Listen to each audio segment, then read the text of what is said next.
member of the Rules Committee from Pennsylvania.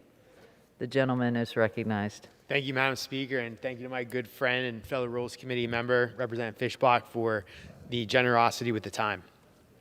Madam Speaker, the Chinese Communist Party is the single greatest threat to freedom and democracy in the United States and around the world.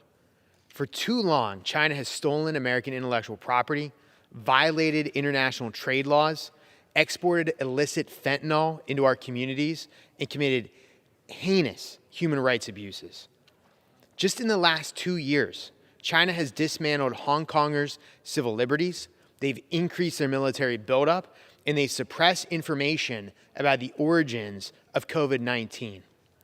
Yet House Democrats put forward a bill today that mentions coral reefs and climate change more than it mentions China.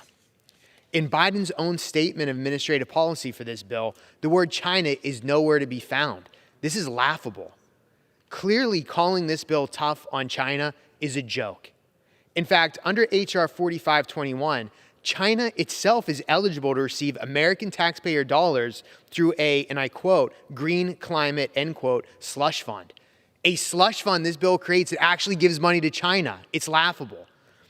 China has committed the worst climate change violations in the world. They are the world's greatest single polluter. China emits more greenhouse gases than all the developed nations combined. If you took the emissions from the United States, Japan, and all of the European Union, that combined still doesn't reach the levels that China emits. Yet China is eligible for the Green Climate Slush Fund this bill creates. It's seriously a joke.